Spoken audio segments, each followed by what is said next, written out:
ദിവസത്തിലാണ് നാം ഒരുമിച്ച് കൂടിയിട്ടുള്ളത്. അല്ലാഹുവിന്റെ റസൂൽ സല്ലല്ലാഹു അലൈഹി വസല്ലം തങ്ങൾ പറഞ്ഞു, അഫ്ളലുൽ അയ്യാമി ഇൻദല്ലാഹി യൗമുൻ നഹർ വയൗമുൽ ഖർ. അല്ലാഹുവിന്റെ അടുക്കൽ ഏറ്റവും ശ്രേഷ്ഠമായ ദിനമെന്നത് യൗമുൻ നഹറാണ്. അറവ് നടത്തുന്ന, നമ്മൾ വലിയ പെരുന്നാൾ ആഘോഷിക്കുന്ന ഈ ദിനമാണ്. വയൗമുൽ ഖർ, ഇതിനോട് തുടർന്ന് വരുന്ന നാളത്തെ ദിവസമാണ് ഏറ്റവും ശ്രേഷ്ഠമുള്ള മറ്റൊരു ദിവസം. അതുകൊണ്ട് അള്ളാഹുവിന്റെ അടുക്കൽ ഏറ്റവും ശ്രേഷ്ഠമുള്ള, ഏറ്റവും പ്രാധാന്യമുള്ള ഒരു ദിവസത്തിലാണ് നാം ഒരുമിച്ച് കൂടിയിട്ടുള്ളത് എന്ന ഓർമ്മ നമ്മെ എപ്പോഴും ഭരിക്കേണ്ടതുണ്ട് എന്ന് ആദ്യമേ ഉണർത്തുകയാണ്. ഒരു വിശ്വാസിയെ സംബന്ധിച്ചിടത്തോളം അള്ളാഹുവിൽ നിന്ന് ആഘോഷിക്കുവാനും ആനന്ദിക്കുവാനും നമുക്ക് അനുവാദം നൽകപ്പെട്ട പ്രധാനപ്പെട്ട 2 ദിവസങ്ങളിൽ ഒന്നാണ് ഈദുൽ അദ്ഹ എന്നത്.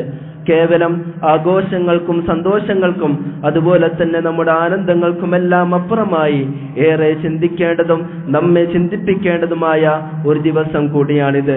മഹാനായ ഖലീലുല്ലാഹി ഇബ്രാഹിം അലൈഹിസ്സലാം, ഇബ്രാഹിം അലൈഹിസ്സലാമിന്റെ അണയാത്ത ഓർമ്മകൾ ഈ ദിവസം നാം സ്മരിക്കേണ്ടതുണ്ട്. ആരായിരുന്നു മഹാനായ ഇബ്രാഹിം അലൈഹിസ്സലാം? പരിശുദ്ധമായ ഖുർആനിൽ അല്ലാഹു പരിചയപ്പെടുത്തുന്നു, സുമ്മ ഔഹൈനാ ഇലൈക അനിത്തബിഅ മില്ലത ഇബ്രാഹിമ ഹനീഫ. അല്ലാഹുവിന്റെ റസൂലിലേക്ക് അല്ലാഹു വഹി അറിയിച്ചത് അനിത്തബിഅ മില്ലത ഇബ്രാഹിമ ഹനീഫ, ഇബ്രാഹിം അലൈഹിസ്സലാമിന്റെ റുജുവായ മാർഗത്തെ പിൻപറ്റുക എന്നതായിരുന്നു അല്ലാഹുവിൽ നിന്നുള്ള പുണ്യ റസൂൽ സല്ലല്ലാഹു അലൈഹി വസല്ലം തങ്ങൾക്കുള്ള വഹി. ആ വഹിയിൽ നിന്നും നമ്മോട് കൽപ്പിക്കപ്പെട്ടത് ലഖദ് കാന ലക്കും ഫി റസൂലില്ലാഹി ഉസ്വത്തുൻ ഹസന, അല്ലാഹുവിന്റെ റസൂലിൽ നിങ്ങൾക്ക് ഉദാത്തമായ മാതൃകയുണ്ട്. യഥാർത്ഥത്തിൽ ഈ മാതൃകയുടെ പിന്നാമ്പുറങ്ങൾ അന്വേഷിച്ച് പോയി കഴിഞ്ഞാൽ അത് ഇബ്രാഹിമി മില്ലത്തിലേക്ക് ചെന്നെത്തുന്നതായി നമുക്ക് മനസ്സിലാക്കാൻ സാധിക്കും. അതുകൊണ്ട് മഹാനായ ഇബ്രാഹിം അലൈഹിസ്സലാമിന്റെ ജീവിതത്തിൽ അദ്ദേഹം കടന്നുപോയ വഴികൾ, അദ്ദേഹം അനുഭവിച്ചറിഞ്ഞ പരീക്ഷണങ്ങൾ സർവ്വതിനെക്കുറിച്ചും നാം ഏറെ ബോധവാന്മാരാകേണ്ടതുണ്ട്. അതുപോലെ തന്നെ മഹാനായ ഇബ്രാഹിം നബി അലൈഹിസ്സലാം അദ്ദേഹത്തെ അയക്കപ്പെട്ടത് നക്ഷത്രങ്ങളെയും ബിംബങ്ങളെയും ആരാധിക്കുന്ന ഒരു സമൂഹത്തിലേക്കായിരുന്നു. അദ്ദേഹം ആ സമൂഹത്തിനോട് ഇതിന്റെ ഏറ്റവും നിസ്സാരമായ കാര്യങ്ങളെക്കുറിച്ചും അതിന്റെ അറിവില്ലായ്മയെക്കുറിച്ചും ഏറെ ബോധ്യപ്പെടുത്തുന്നുണ്ട്. വഇദ് ഖാല ഇബ്രാഹീമു ലിഅബീഹി ആസർ അതത്തഖിദു അസ്നാമൻ ആലിഹ ഇന്നി അറാക വഖൗമക ഫീ ളലാലിൻ മുബീൻ എന്ന് പരിശുദ്ധമായ ഖുർആനിൽ നമുക്ക് കാണാൻ സാധിക്കും. മഹാനായ ഇബ്രാഹിം നബി അലൈഹിസ്സലാം കേവലം അത്തരം വളരെ മോശമായൊരു സമൂഹത്തിൽ ജനിക്കപ്പെട്ടു എന്നതിനപ്പുറം അദ്ദേഹത്തിന്റെ സ്വന്തം പിതാവ് തന്നെ ഇത്തരം ബിംബങ്ങളെ നിർമ്മിച്ച് വിൽക്കുന്ന ഒരാളായിരുന്നു എന്ന് നാം മനസ്സിലാക്കേണ്ടതുണ്ട്. അദ്ദേഹം തന്റെ പിതാവിനോട് പറയുകയാണ്, അതത്തഖിദു അസ്നാമൻ ആലിഹ, നിങ്ങൾ ഈ ബിംബങ്ങളെ ആരാധ്യരാക്കുകയാണോ? നിങ്ങൾ ഈ ബിംബങ്ങളെ ഇലാഹാക്കുകയാണോ? ഇന്നി അറാക വഖൗമക ഫീ ളലാലിൻ മുബീൻ, നിങ്ങളെയും നിങ്ങളുടെ സമുദായത്തെയും നിങ്ങളോട് കൂടെയുള്ള ആളുകളും വളരെ മോശമായ, വളരെ വ്യക്തമായ ളലാലത്തിലാണെന്ന്, പിഴവിലാണെന്ന് ഞാൻ മനസ്സിലാക്കുന്നു എന്ന് അദ്ദേഹം തന്റെ പിതാവിനോട് പറയുന്നുണ്ട്. ഖുർആനിലെ വേറെയും പല ഭാഗങ്ങളിൽ ഇബ്രാഹിം നബി അലൈഹിസ്സലാം തന്റെ പിതാവിനോടും തന്റെ സമുദായത്തിനോടും ഇത്തരം വിഷയങ്ങൾ, ശിർക്കിന്റെ വിഷയങ്ങൾ, തൗഹീദിന് വേണ്ടിയുള്ള ആഹ്വാനങ്ങൾ നടത്തുന്നതായി നമുക്ക് മനസ്സിലാക്കാൻ സാധിക്കും. മാത്രവുമല്ല, തൗഹീദിന് വേണ്ടി പരസ്യമായി പലവട്ടം ഇത്തരത്തിലുള്ള ആളുകളോട് അദ്ദേഹത്തിന് സംഘട്ടനത്തിൽ ഏർപ്പെടുകയും വേണ്ടി വന്നിട്ടുണ്ട് എന്ന് ചരിത്രത്തിൽ നിന്ന് നമുക്ക് മനസ്സിലാക്കാൻ സാധിക്കുന്നതാണ്. അദ്ദേഹം ബിംബത്തെ ആരാധിക്കുന്നതായ ആളുകളോട് ചോദിക്കുന്നുണ്ട്, അഫതഅബ്ദൂന മിൻ ദൂനില്ലാഹി മാ ലാ യൻഫഉകും ശൈഅൻ വലാ യദുറുകും, നിങ്ങൾക്ക് യാതൊരു ഉപകാരവും നിങ്ങൾക്ക് യാതൊരു ഉപദ്രവവും ചെയ്യാൻ സാധിക്കാത്ത ഈ ബിംബങ്ങളെയാണോ നിങ്ങൾ ആരാധിക്കുന്നത് എന്ന് പരസ്യമായി അദ്ദേഹം അവരെ ചോദ്യം ചെയ്തു. അതുകൊണ്ട് തന്നെ ഇത്തരം ചോദ്യങ്ങൾക്ക് മുമ്പിൽ പിടിച്ചു നിൽക്കാൻ സാധിക്കാത്ത ഒരു സമയം വന്നപ്പോൾ കാഫിരീങ്ങളായ മുശ്രിക്കീങ്ങളായ അള്ളാഹുവിന്റെ ശത്രുക്കൾ അദ്ദേഹത്തെ ഒരു തീക്കുണ്ടാരത്തിലേക്ക് എടുത്തെറിയാൻ തീരുമാനിക്കുകയായിരുന്നു. അവർ ഒരുമിച്ച് കൂടിക്കൊണ്ട് ഒരുപാട് ദിവസങ്ങൾ എടുത്തുകൊണ്ട് വലിയൊരു തീക്കുണ്ടാരം നിർമ്മിച്ചു. ആ തീ കത്തിച്ചുകൊണ്ട് ഇബ്രാഹിം നബി അലൈഹിസ്സലാമിനെ അതിലേക്ക് എറിയുകയാണ് ചെയ്തത്. സത്യത്തിൽ ഇബ്രാഹിം നബി അലൈഹിസ്സലാം ആ തീക്കുണ്ടാരത്തിൽ അലിഞ്ഞു ചേർന്നെന്നും ഇബ്രാഹിം നബി അലൈഹിസ്സലാമിന്റെ ചരിത്രവും അദ്ദേഹത്തിന്റെ ഓർമ്മകളും ഉന്മൂലനം ചെയ്തെന്നും കരുതി സന്തോഷിച്ചതായ ആ കാഫിരീങ്ങളായ മുശ്രിക്കീങ്ങളായ ആളുകൾക്ക് മുമ്പിൽ ഇബ്രാഹിം നബി അലൈഹിസ്സലാം പൂർവാധികം ശക്തിയോടെ തിരിച്ചു വരികയാണ് ചെയ്തത്. പരിശുദ്ധമായ ഖുർആനിൽ ഈ ഒരു സന്ദർഭത്തെ ഉണർത്തുന്നത് നമുക്ക് കാണാൻ സാധിക്കും. ഖുൽനാ യാ നാറു കൂനി ബർദൻ വസലാമൻ അലാ ഇബ്രാഹിം. അല്ലാഹു സുബ്ഹാനഹു വ തആല തീകുണ്ടാരത്തിൽ കിടക്കുന്ന ഇബ്രാഹിം നബി അലൈഹിസ്സലാം ആ തീകുണ്ടാരത്തിനോട് അല്ലാഹു പറയുന്നു, യാ നാറു കൂനി, ഓ തീയെ, കൂനി ബർദൻ വസലാമൻ അലാ ഇബ്രാഹിം, ഇബ്രാഹിമിന് നീ തണുപ്പും അതുപോലെ തന്നെ രക്ഷയും മാറുവീൻ എന്ന് അല്ലാഹു സുബ്ഹാനഹു വ തആല ഇബ്രാഹിം നബി അലൈഹിസ്സലാമിനോട് കൽപ്പിക്കുന്നുണ്ട്. മഹാനായ ഇബ്രാഹിം നബി അലൈഹിസ്സലാമിന്റെ ജീവിത ചരിത്രം എടുത്തു നോക്കിക്കഴിഞ്ഞാൽ ആ ജീവിത ചരിത്രത്തിലുടനീളം അദ്ദേഹം അനുഭവിക്കുന്ന പരീക്ഷണങ്ങൾ നമുക്കേറെ പാഠമാണ്. അദ്ദേഹം അനുഭവിച്ചതായ യാതനകൾ ഇതുകൊണ്ടൊന്നും തീരുന്നതല്ല. ഏറെ പ്രായമായിക്കൊണ്ട് വാർദ്ധക്യത്തിലെത്തിക്കൊണ്ടാണ് അദ്ദേഹത്തിന് ഇസ്മായിൽ എന്നൊരു മകൻ ഹാജറ ബീവിയിൽ നിന്നും ലഭിക്കുന്നത്. അദ്ദേഹം തന്റെ ഒരു മകൻക്ക് വേണ്ടി ദുആ ചെയ്യുന്ന സന്ദർഭം പരിശുദ്ധമായ ഖുർആനിൽ ഇങ്ങനെ പറയുന്നു, റബ്ബി ഹബ്ലി മിനസ് സ്വാലിഹീൻ, റബ്ബേ എനിക്ക് സ്വാലിഹീങ്ങളിൽപ്പെട്ട ഒരു മകനെ നൽകണേ എന്ന് അദ്ദേഹം അല്ലാഹുവിനോട് അപേക്ഷിക്കുന്നുണ്ട്. ആ ഒരു ചോദ്യത്തിന്, ആ ഒരു ദുആഇന് ഉത്തരമായി കൊണ്ടാണ് ഹാജറ ബീവിയിലൂടെ ഇസ്മായിൽ അലൈഹിസ്സലാം എന്ന വലിയൊരു പ്രവാചകനെ അദ്ദേഹത്തിന് മകനായി ലഭിക്കുന്നത്. എന്നാൽ ആ സന്തോഷവേളകൾക്കപ്പുറം അദ്ദേഹത്തിന് മറ്റൊരു പരീക്ഷണം നേരിടുകയാണ്. അല്ലാഹു സുബ്ഹാനഹു വ തആലയിൽ നിന്ന് അദ്ദേഹത്തിന് അടുത്തൊരു വിധിയെത്തി. തന്റെ ഭാര്യയെയും തന്റെ പ്രിയപ്പെട്ട ചെറിയ മകനെയും മക്ക എന്ന വളരെ വന്യമായ, കൃഷിയില്ലാത്ത, വെള്ളമില്ലാത്ത ആ വന്യമായ പ്രദേശത്തേക്ക് മാറ്റുവാൻ അല്ലാഹുവിൽ നിന്നുള്ള കൽപ്പനയെത്തി. ആ ഒരു കൽപ്പനയ്ക്ക് മുമ്പിൽ ഇബ്രാഹിം നബി അലൈഹിസ്സലാം പകച്ചു നിന്നില്ല. മറുത്തൊന്ന് ചിന്തിക്കാതെ ഹാജറ ബീവിയെയും തനിക്കേറെ പ്രിയപ്പെട്ട ആ ചെറുകുഞ്ഞിനെയും അദ്ദേഹം ബൈത്തുല്ലാഹ്, അതായത് കഅബയുടെ അടുത്ത് ആ വന്യമായ പ്രദേശത്ത് ആരാരുമില്ലാത്ത സമയത്ത്, ആരാരുമില്ലാത്ത ആ സ്ഥലത്ത് കൊണ്ടാക്കുകയാണ്. എന്നിട്ട് അദ്ദേഹം അവിടെ നിന്ന് തിരിച്ചു പോരുന്ന സന്ദർഭമുണ്ട്. ആകെ ഹാജറ ബീവിയുടെ അടുക്കലും അതുപോലെ തന്നെ ഇസ്മായിൽ അലൈഹിസ്സലാമിന്റെ അടുക്കലും അദ്ദേഹത്തിന് ഏൽപ്പിക്കാൻ സാധിച്ചത് ചെറിയൊരു തോൽപാത്രമായിരുന്നു. ആ തോൽപാത്രത്തിൽ അല്പം വെള്ളവും കാരക്കയും ഈത്തപ്പഴവുമുണ്ട്. അതിനപ്പുറം അവർക്ക് ഭക്ഷിക്കാൻ യാതൊന്നുമില്ല. അദ്ദേഹം തന്റെ മകനെയും അതുപോലെ തന്നെ തന്റെ ഭാര്യയെയും അവിടെ ആക്കിക്കൊണ്ട് തിരിച്ചു പോരുന്നു. അങ്ങനെ അദ്ദേഹം തിരിച്ചു പോരുന്ന സന്ദർഭത്തിൽ മഹദി ഹാജറ ബീവി അലൈഹിസ്സലാം അദ്ദേഹത്തിന്റെ പിന്നിലൂടെ, അദ്ദേഹത്തിന്റെ പിറകിൽ കൂടി നടന്നു വന്നുകൊണ്ട് ചോദിക്കുന്നുണ്ട്, യാ ഇബ്രാഹിം, ഓ ഇബ്രാഹിം, ഐന തദ്ഹബു വതത്റുകുനാ ബിഹാദൽ വാദി അല്ലദീ ലൈസ ഫീഹി ഉൻസും വലാ ശൈ. ഓ ഇബ്രാഹിം, നിങ്ങൾ അങ്ങോട്ടാണ് പോകുന്നത്. വതത്റുകുനാ, നിങ്ങൾ ഞങ്ങളെ ഇവിടെ ഉപേക്ഷിക്കുകയാണോ? ബിഹാദൽ വാദി അല്ലദീ ലൈസ ഫീഹി ഉൻസും വലാ ശൈ. ഈ ഒരു മരുഭൂമിയിൽ, ഈ ഒരു വന്യമായ പ്രദേശത്ത്, ഈ ഒരു ചെറിയ ചെരുവിൽ ലൈസ ഫീഹി ഉൻസും വലാ ശൈ, അവിടെ കൂട്ടിരിപ്പിനോ അതുപോലെ തന്നെ തങ്ങൾക്ക് ആവശ്യമുള്ള വല്ല വസ്തുവോ ഒന്നുമേയില്ല. ഇത്തരത്തിലുള്ള ഒരു മലഞ്ചെരുവിൽ നിങ്ങൾ ഞങ്ങളെ ഉപേക്ഷിച്ചുകൊണ്ട് എങ്ങോട്ടാണ് പോകുന്നത്? ഫഖാലത് ലഹു ദാലിക മിറാറ. ഇബ്രാഹിം നബി അലൈഹിസ്സലാമിനോട് മഹദി ഹാജറ ബീവി പലതവണ ഇങ്ങനെ ആവർത്തിച്ച് ചോദിച്ചു. ഹാജറ ബീവിക്കൊരു മുഖം പോലും ഇബ്രാഹിം നബി അലൈഹിസ്സലാം കൊടുക്കുന്നില്ല. ഇബ്രാഹിം നബി അലൈഹിസ്സലാം തിരിഞ്ഞു നോക്കാതെ നടന്നു നീങ്ങുകയാണ്. ഫഖാലത് ലഹു, ഈ ഒരു സന്ദർഭത്തിൽ മഹദി ഹാജറ ബീവി അലൈഹിസ്സലാം അദ്ദേഹത്തിനോട് ചോദിക്കുകയാണ്, അല്ലാഹുല്ലദീ അമറക ബിഹാദാ, അല്ലാഹുവാണോ നിങ്ങളോട് ഇങ്ങനെ ചെയ്യാൻ കൽപ്പിച്ചത്? അല്ലാഹുവാണോ നിങ്ങളോട് ഇങ്ങനെ ചെയ്യാൻ കൽപ്പിച്ചത്? ഖാല നഅം. ഇബ്രാഹിം നബി അലൈഹിസ്സലാം പറഞ്ഞു, അതെ, ഇത് അല്ലാഹുവിന്റെ കൽപ്പനയാണെന്ന് ഇബ്രാഹിം നബി അലൈഹിസ്സലാം പറഞ്ഞു. ഈ ഒരു സന്ദർഭത്തിൽ മഹദി ഹാജറ ബീവി അലൈഹിസ്സലാം ഒരു വർത്തമാനം, ഒരു ചെറിയൊരു വാക്ക് നമ്മെ ഏറെ ചിന്തിപ്പിക്കേണ്ടതുണ്ട്. മഹദി പറയുകയാണ്, ഇതല്ല യുദയ്യഉന, അങ്ങനെയാണെങ്കിൽ അല്ലാഹു ഞങ്ങളെ പാഴാക്കുകയില്ല, അല്ലാഹു ഞങ്ങളെ പ്രയാസപ്പെടുത്തുകയില്ല എന്ന തവക്കുലിന്റെ അത്യുന്നതമായ, ഏറ്റവും പവിത്രമായ ഒരു മർത്തബയിൽ നിന്ന് മഹദി ഹാജറ ബീവി അലൈഹിസ്സലാം ഇബ്രാഹിം നബി അലൈഹിസ്സലാമിനോട് പറയുകയാണ്. പ്രിയപ്പെട്ട എന്റെ സഹോദര സഹോദരിമാരെ, മഹദിയായ ഹാജറ ബീവിയിൽ നിന്നും നമുക്കേറെ പാഠങ്ങളുണ്ട്. അള്ളാഹുവിന്റെ കൽപ്പനയാണെന്നറിയുമ്പോൾ ആ കൽപ്പനക്ക് പൂർണ്ണമായ വിധേയത്വം കൽപ്പിക്കുന്നതായ മഹദി ഹജറ ബീവി അള്ളാഹുവിന്റെ കൽപ്പനയാണെന്നറിഞ്ഞ് തനിക്ക് ഏറ്റവും പ്രിയപ്പെട്ട ഭാര്യയെയും സ്വന്തം മകനെയും വന്യമായ പ്രദേശത്ത് ആരാരുമില്ലാത്ത ആ ഒരു മക്ക എന്ന സ്ഥലത്ത് വെറും യാത്രക്കാർ മാത്രം വഴിയായി കണ്ടിരുന്ന ആ ഒരു പ്രദേശത്ത് ഒരാളും തിരിഞ്ഞു നോക്കാനില്ലാത്ത സ്ഥലത്ത് മഹാനായ ഇബ്രാഹിം നബി അലൈഹിസ്സലാം ഉപേക്ഷിച്ചു വരികയാണ്. എന്താണ് അദ്ദേഹത്തെ ഉപേക്ഷിക്കാൻ പ്രേരിപ്പിച്ചത്? അത് അല്ലാഹുവിന്റെ കൽപ്പന മാത്രമാണ്. ആ കൽപ്പനക്കപ്പുറം ആ യാഥാർത്ഥ്യത്തിനപ്പുറം വരാനിരിക്കുന്ന കാര്യങ്ങളെക്കുറിച്ച് ഇനി അവിടെ കൊണ്ടാക്കിയാൽ, ഇനി മക്കയിൽ കൊണ്ടാക്കിയാൽ അവർ എങ്ങനെയാണ് ജീവിക്കുക, അതുപോലെ തന്നെ അവർക്ക് എന്തെങ്കിലും പ്രതിസന്ധികൾ നേരിടുമോ, ഇത്തരത്തിലുള്ള ഭയമൊന്നും മഹാനായ ഇബ്രാഹിം നബി അലൈഹിസ്സലാമിനെ തീരെ തന്നെ അലട്ടിയിരുന്നില്ല.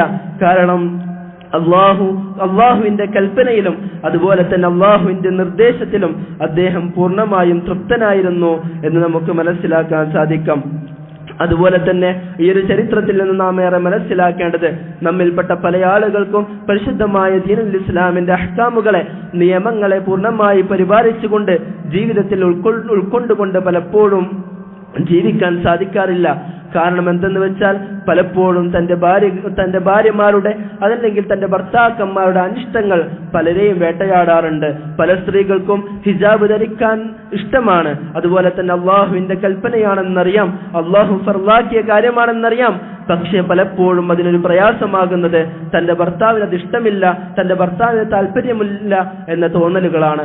അതുപോലെ തന്നെ പല പുരുഷന്മാർക്കും അവർക്കറിയാം അള്ളാഹുവിന്റെ റസൂലിന്റെ സുന്നത്താണ് താടി വെക്കലെന്ന്, താടി വളർത്തലെന്ന് അള്ളാഹുവിന്റെ റസൂലിന്റെ സുന്നത്താണെന്ന്, അള്ളാഹുവിന്റെ റസൂലിന്റെ മഹിതമായ മാതൃകയാണെന്ന് അവർക്കറിയാം.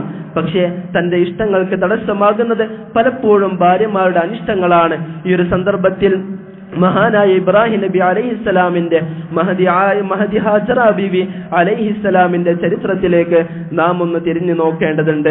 നമ്മുടെ ഇഷ്ടങ്ങളും നമ്മുടെ അനിഷ്ടങ്ങളുമെല്ലാം സർവ്വതും അള്ളാഹുവിന്റെ ഇഷ്ടങ്ങളെയും അള്ളാഹുവിന്റെ അനിഷ്ടങ്ങളെയും അടിസ്ഥാനമാക്കിക്കൊണ്ടായിരിക്കണം. നമ്മുടെ താല്പര്യങ്ങളെ, നമ്മുടെ തീരുമാനങ്ങളെ നാം എടുക്കേണ്ടത് അത് അള്ളാഹുവിന്റെ തീരുമാനമാണോ, അള്ളാഹുവിന്റെ ഇഷ്ടമാണോ, അള്ളാഹു നമുക്ക് അനുവദിച്ചതാണോ, അള്ളാഹു നമുക്ക് പവിത്രമാക്കിയതാണോ എന്ന ചിന്താധാരയിലിട്ട് മനസ്സിലാക്കിക്കൊണ്ടാണ്, അതിൽ കണക്ക് കൂട്ടിക്കൊണ്ടാണ് നമ്മുടെ ജീവിതത്തിലേക്കുള്ള ഓരോ അടികളും, നമ്മുടെ മുന്നോട്ടുള്ള ഓരോ അടികളും നാം വെക്കേണ്ടത് എന്ന് പ്രത്യേകം ഉണർത്തുകയാണ്.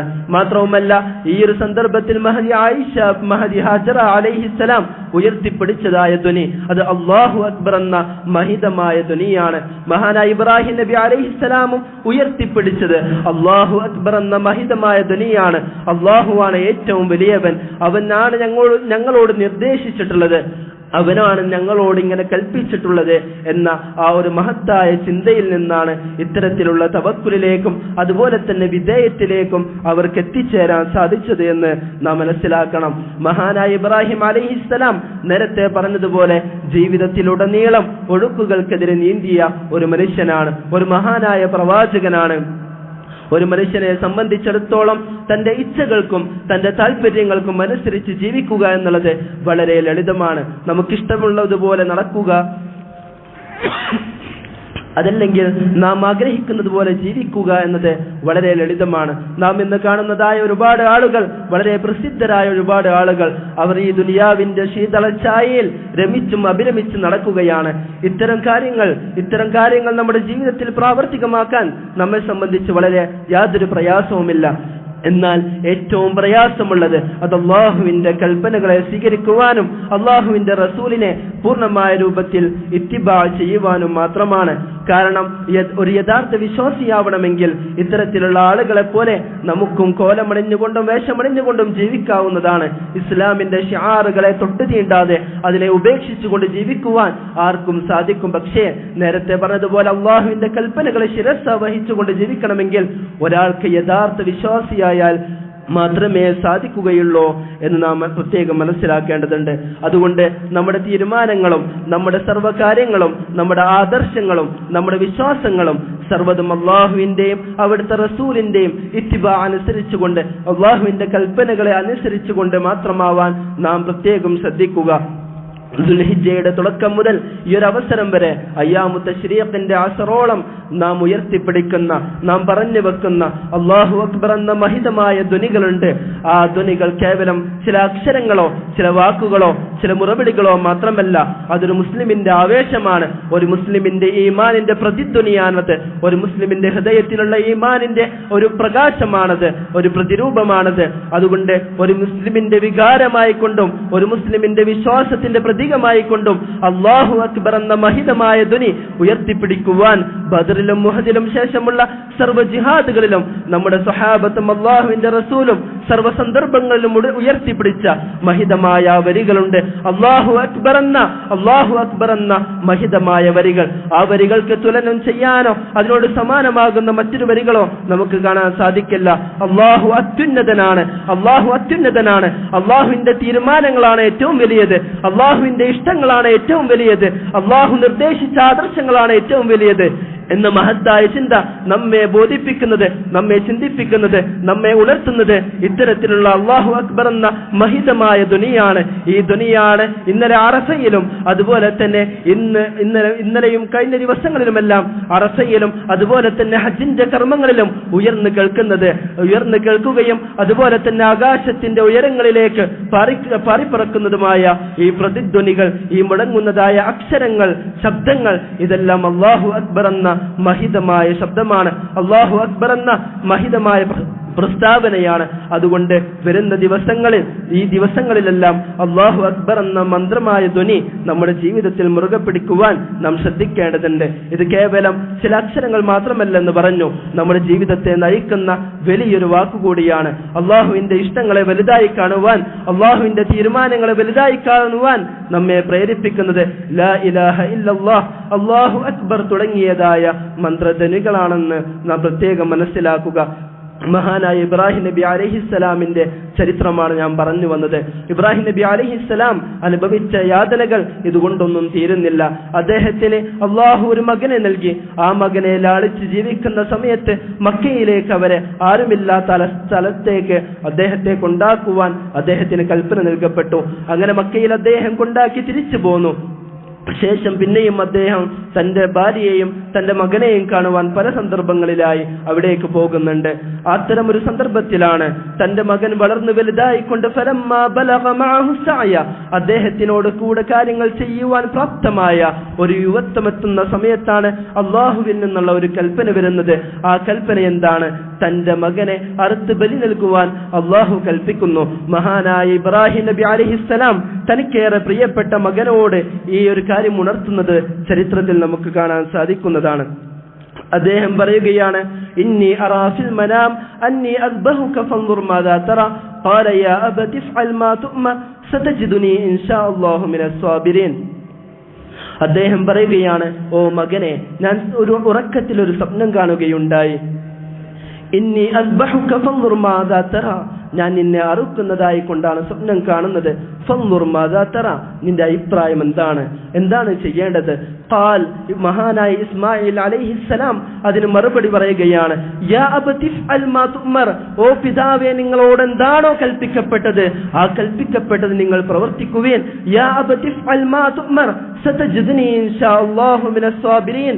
അല്ലാഹുവിന്റെ കൽപ്പനക്ക് വിധേയപ്പെട്ടുകൊണ്ട്, അല്ലാഹുവിന്റെ കൽപ്പനയെ മനസ്സിലാക്കിക്കൊണ്ട് അതിനെ വിശ്വസിച്ചുകൊണ്ട് ഞാൻ ക്ഷമിച്ച് നിലകൊള്ളുമെന്ന് മഹാനായ ഇസ്മായിൽ അലൈഹിസ്സലാം തന്റെ പിതാവിന് വാക്കുകൊടുക്കുകയാണ്.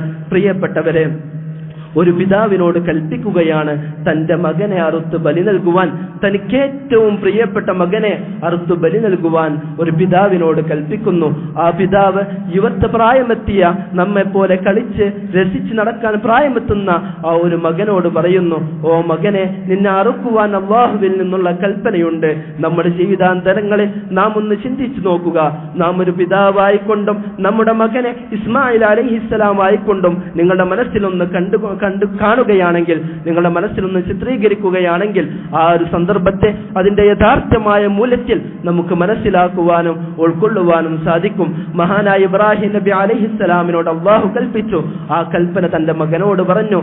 മകൻ ഉച്ചയിസ്തരം പ്രഖ്യാപിച്ചു, യാ അബതി ഫഅൽ മാ തുഅമർ സതജിദുനി ഇൻഷാ അല്ലാഹു മിനസ് സ്വാബിരീൻ. അങ്ങനെ അദ്ദേഹവും അതുപോലെ തന്നെ ഇബ്രാഹിം നബി അലൈഹിസ്സലാം തന്റെ മകനെ അറുക്കുവാൻ വേണ്ടി ഒരു മലഞ്ചെരുവിലേക്ക് കൊണ്ടുപോകുന്നുണ്ട്. ഫലമ്മാ അസ്ലമാ വതല്ലഹു ലിൽജബീൻ, അവർ അല്ലാഹുവിന്റെ കൽപ്പനകൾക്ക് വിധേയപ്പെട്ടുകൊണ്ട് ആ മലഞ്ചെരുവിലെത്തി മകനെ കമഴ്ത്തി കിടത്തുന്നുണ്ട്. തന്റെ മകന്റെ മുഖം കാണുമ്പോൾ അറുക്കാൻ സാധിക്കുമോ, അതല്ലെങ്കിൽ അല്ലാഹുവിന്റെ കൽപ്പന ഉൾക്കൊള്ളുവാൻ അതിനെ നിറവേറ്റുവാൻ തനിക്ക് വല്ല മനപ്രയാസം ഉണ്ടാകുമോ എന്ന് ഭയപ്പെട്ടുകൊണ്ട് വതല്ലഹു ലിൽജബീൻ, അള്ളാഹുവിന്റെ മഹാനായ പ്രവാചകൻ ഇബ്രാഹിം നബി അലൈഹിസ്സലാം തന്റെ മകനെ കമഴ്ത്തി കിടത്തി അറുക്കുവാൻ വേണ്ടി തുനിയുന്നുണ്ട്. ആ ഒരു സമയത്താണ് അള്ളാഹുവിന്റെ വിധി വരുന്നത്, അള്ളാഹുവിന്റെ കൽപ്പന വരുന്നത്. വനാദൈനാഹു അയ്യാ ഇബ്രാഹിം ഖദ് സദ്ദഖത റുഅ്യാ ഇന്നാ കദാലിക നജ്സിൽ മുഹ്സിനീൻ ഇന്ന ഹാദാ ലഹുവൽ ബലാഉൽ മുബീൻ. അല്ലാഹു സുബ്ഹാനഹു വ തആല പറയുന്നു, വനാദൈനാഹു അയ്യാ ഇബ്രാഹിം, നാം അദ്ദേഹത്തെ വിളിച്ചു. അയ്യാ ഇബ്രാഹിം, ഓ ഇബ്രാഹിം, ഖദ് സദ്ദഖത റുഅ്യാ, നിന്നിലേക്ക് നിർണയിക്കപ്പെട്ട, നിന്നിലേക്ക് അറിയിക്കപ്പെട്ട സ്വപ്നത്തെ നീ സാക്ഷാത്വൽക്കരിച്ചിരിക്കുന്നു. ഇന്നാ കദാലിക നജ്സിൽ മുഹ്സിനീൻ, ഇപ്രകാരമാണ് അള്ളാഹുവിനേറെ ഇഷ്ടപ്പെട്ട മുഹ്സിനീങ്ങളായ ആളുകൾക്ക് അള്ളാഹു പ്രതിഫലം നൽകുക. ഇന്ന ഹാദാ ലഹുവൽ ബലാഉൽ മുബീൻ, ഇത് അള്ളാഹുവിൽ നിന്നുള്ള വളരെ വ്യക്തമായൊരു പരീക്ഷണമാണ്, അള്ളാഹുവിൽ നിന്നുള്ള വളരെ വലിയൊരു പരീക്ഷണമാണ്. ആ ഒരു പരീക്ഷണത്തിൽ നിങ്ങൾ വിജയിച്ചിരിക്കുന്നു എന്ന് മഹാനായ ഇബ്രാഹിം നബി അലൈഹിസ്സലാമിനോട് അള്ളാഹു പറയുന്നുണ്ട്. എൻ്റെ പ്രിയപ്പെട്ടവരെ, നമ്മിലേക്കാണ് ഇത്തരം ഒരു പരീക്ഷണം എത്തിപ്പെട്ടതെങ്കിൽ നമ്മുടെ ഈമാൻ ഒരു അളവ് നമുക്ക് മനസ്സിലാക്കാൻ സാധിക്കുന്നതാണ്. നമ്മിൽപ്പെട്ട ആരെങ്കിലും ഒരാൾക്ക് ഇത്തരത്തിലുള്ള ഒരു പരീക്ഷണത്തിലേക്ക് എടുത്തു ചാടുവാൻ, ഇത്തരത്തിലുള്ള ഒരു പരീക്ഷണത്തിലേക്ക് എടുത്തു നീങ്ങുവാൻ നമ്മെ കൊണ്ട് സാധിക്കുമോ എന്ന് നാം ചിന്തിക്കേണ്ടതുണ്ട്. തീർച്ചയായും അള്ളാഹുവിന്റെ കൽപ്പനയിലും അതുപോലെ തന്നെ അള്ളാഹുവിലുമുള്ള യഥാർത്ഥമായ വിശ്വാസമാണ് മഹാനായ ഇബ്രാഹിം നബി അലൈഹിസ്സലാമിനെ അതിലേക്ക് നയിച്ചത്. അതിനേക്കാളേറെ നമ്മെ ചിന്തിപ്പിക്കുന്നത് ഒരു മകനായ ചെറുപ്പക്കാരനായ ഇസ്മായിൽ അലൈഹിസ്സലാം ഇതിനു വേണ്ടി തുനിഞ്ഞിറങ്ങുന്നതാണ്. അള്ളാഹുവിന്റെ കൽപ്പനയ്ക്ക് വിധേയപ്പെട്ടുകൊണ്ട് തന്നെ സ്വയം സമർപ്പിക്കുന്ന ആ ഒരു മഹിനമായ സന്ദർഭം, ആ ഒരു മഹനീയമായ സന്ദർഭം നമ്മെ കൊണ്ടൊന്നും ചിത്രീകരിക്കുവാനോ അതിനെ പറഞ്ഞ് മനസ്സിലാക്കുവാനോ സാധിക്കുകയില്ല. തീർത്തും അവർണ്ണനീയമായ ഒരു സാഹചര്യമാണ് കാലങ്ങൾക്ക് മുമ്പേ നമ്മിലൂടെ കടന്നുപോയിട്ടുള്ളത്. അതുകൊണ്ട് മഹാനായ ഇബ്രാഹിം നബി അലൈഹിസ്സലാമിനെ, മഹാനായ ഇസ്മായിൽ അലൈഹിസ്സലാമിനെ മാതൃകയാക്കുന്ന പ്രിയപ്പെട്ട പിതാക്കളായിക്കൊണ്ടും പ്രിയപ്പെട്ട മക്കളായിക്കൊണ്ടും നാം മാറേണ്ടതുണ്ട്. തന്റെ പിതാവിന്റെ കൽപ്പനകളെ ശിരസ വഹിക്കുന്ന ഒരു പുന്നാരമകൻ, ആ മകനെ പോലെയുള്ള ഒരു മകനായി തീരുവാൻ നാം ഏവരും ശ്രദ്ധിക്കേണ്ടതുണ്ട്. എൻ്റെ പ്രിയപ്പെട്ട ഉമ്മമാരെ, എൻ്റെ പ്രിയപ്പെട്ട പിതാക്കന്മാരെ, എൻ്റെ പ്രിയപ്പെട്ട സഹോദരന്മാരെ, നമുക്കിതുപോലെ ആകുവാനോ അതല്ലെങ്കിൽ നമുക്കിതുപോലെ വിശ്വസിക്കുവാനോ നമുക്കിതുപോലെ ചിന്തിക്കുവാനോ സാധിച്ചിട്ടുണ്ടോ എന്ന് ഈ ഒരു സന്ദർഭത്തിൽ നിങ്ങൾ ഓർക്കുക. നമ്മുടെ ഹൃദയാന്തരങ്ങളിൽ മഹാനായ ഇബ്രാഹിം നബി അലൈഹിസ്സലാമിന്റെ ത്യാഗോജ്ജലമായ ഓർമ്മകൾ ഈ ഒരു സന്ദർഭത്തിൽ ഉയർന്നു പൊങ്ങട്ടെ എന്ന് പ്രത്യേകം ഓർമ്മിപ്പിക്കുകയാണ്. അതുപോലെ തന്നെ ഇബ്രാഹിം നബി അലൈഹിസ്സലാമിന്റെ ആ ഒരു ഇബ്രാഹിം മില്ലത്തിന്റെ ചരിത്രത്തിന്റെ വെളിച്ചത്തിൽ നിന്നും ഹിദായത്തിന്റെ ഒരു ദീപശിവക കണ്ടെത്തുവാനും ആ ഒരു മാർഗത്തിലൂടെ വളരെ നല്ല രൂപത്തിൽ ആ ഒരു വഴിത്താരയിലൂടെ സഞ്ചരിക്കുവാനും നാം ശ്രമിക്കേണ്ടതുണ്ട്. അല്ലാഹു സുബ്ഹാനഹു വ തആല നമുക്ക് തൗഫീഖ് നൽകുമാറാകട്ടെ. പെരുന്നാളിന്റെ പൊൻപുലരികളിൽ ഇത്തരത്തിലുള്ള ഓർമ്മകൾ നമ്മിൽ ഇനിയും അവശേഷിക്കേണ്ടതുണ്ട്. അതുപോലെ തന്നെ നമ്മുടെ ജീവിതത്തിലുടനീളം ഇനി അടുത്തൊരു പെരുന്നാൾ വരെ ഇബ്രാഹിം നബി അലൈഹിസ്സലാമിനെ കുറിച്ചും അവിടത്തോട് തുടർന്നു വന്ന മറ്റുള്ള പ്രവാചകന്മാരെ കുറിച്ചും അള്ളാഹുവിന്റെ റസൂലിനെ കുറിച്ചുമുള്ള ഓർമ്മകളും ചിന്തകളും നമ്മെ എപ്പോഴും വേട്ടയാടേണ്ടതുണ്ട് എന്നും ഈ ഒരു സമയത്ത് പ്രത്യേകം ഉണർത്തുകയാണ്. അല്ലാഹു സുബ്ഹാനഹു വ തആല നമുക്ക് നൽകിയ വലിയ വരദാനമാണ് ഈദുൽ അദ്ഹ എന്നത്. ഈ ഒരു സന്ദർഭത്തിൽ സന്തോഷിക്കുവാനും ആനന്ദിക്കുവാനും അല്ലാഹുവിന്റെ റസൂൽ സല്ലല്ലാഹു അലൈഹി വസല്ലം തങ്ങൾ നമുക്ക് വരച്ച് കാണിച്ചിട്ടുള്ള ആ ഒരു അതിർവരമ്പിൽ നിന്നുകൊണ്ട് ജീവിക്കുവാനും നാം ഏറെ ശ്രദ്ധിക്കേണ്ടതുണ്ട്. അല്ലാഹു സുബ്ഹാനഹു വ തആല നമ്മുടെ സന്തോഷങ്ങളെ അതിന്റെ പൂർണ്ണതയിൽ എത്തിക്കുമാറാകട്ടെ. നാം ഏറെ ചിന്തിക്കേണ്ടത് ഈ ഒരു സന്ദർഭത്തിൽ വളരെ സന്തോഷവാന്മാരായിക്കൊണ്ട് പുതുവസ്ത്രമണിഞ്ഞ് നാമും നമ്മുടെ മക്കളെ അണിയിച്ചൊരുക്കി പള്ളിയിൽ കൊണ്ടുവന്നിട്ടുണ്ട്. ഈ ഒരു സന്ദർഭത്തിൽ ലോകത്തിലെ അനാദിയായ സ്ഥലങ്ങളിൽ ഒരുപാട് പാവപ്പെട്ട ആളുകൾ, അതുപോലെ തന്നെ ഒരുപാട് ദുരിതം അനുഭവിക്കുന്ന ആളുകളുണ്ട്. അത്തരം ആളുകളെ നമ്മുടെ ഓർമ്മകളിൽ ഉണ്ടാകണം, നമ്മുടെ പ്രാർത്ഥനകളിൽ അവരും ഉണ്ടാകണം എന്ന് പ്രത്യേകം ഉണർത്തുകയാണ്. അതുപോലെ തന്നെ നമ്മുടെ അടുത്തുള്ള നമ്മുടെ അയൽവാസികളായ പാവപ്പെട്ട മക്കളുണ്ടായിരിക്കും. ആ മക്കളുടെ ഭക്ഷണത്തിന്റെ വിഷയത്തിലും അതുപോലെ തന്നെ ബാക്കിയുള്ള കാര്യത്തിലുമെല്ലാം നമ്മെപ്പോലെ, നമ്മളുടെ മക്കളെപ്പോലെ അവരും സന്തോഷിക്കണമെന്ന ഒരു ചിന്ത നമുക്കുണ്ടാകണമെന്ന് ഈ ഒരു സന്ദർഭത്തിൽ പ്രത്യേകം ഉണർത്തുകയാണ്. അല്ലാഹു സുബ്ഹാനഹു വ തആല ഈദുൽ അദ്ഹയെ അതിന്റെ പരിഭാവനമായ രൂപത്തിൽ ഉപയോഗപ്പെടുത്തുന്ന, അതിന്റെ പൂർണ്ണതയിൽ ഉപയോഗപ്പെടുത്തുന്ന യഥാർത്ഥ മുത്തഖീങ്ങളിൽ നമ്മെ ഉൾപ്പെടുത്തുമാറാകട്ടെ. റബ്ബനാ തഖബ്ബൽ മിന്നാ ഇന്നക അൻതസ് സമീഉൽ അലീം. റബ്ബനാ ഹബ് ലനാ മിൻ അസ്വാജിനാ വദുരിയാതിനാ ഖുർറത അഈൻ വജഅൽനാ ലിൽ മുത്തഖീന ഇമാമ. അല്ലാഹുമ്മ ഗ്ഫിർ ലിൽ മുഅ്മിനീന വൽ മുഅ്മിനാത്ത് والمسلمين والمسلمات الأحياء منهم والأموات إنك مجيب الدعوات ويا قاضي الحاجات. اللهم أعز الإسلام والمسلمين وأذل الشرك والمشركين. اللهم أعز الإسلام والمسلمين وأذل الشرك والمشركين ودمر أعداءنا وأعداءك أعداء الدين. ربنا آتنا في الدنيا حسنة وفي الآخرة حسنة وقنا عذاب النار. ربنا تقبل منا إنك أنت السميع العليم وتب علينا إنك أنت التواب الرحيم.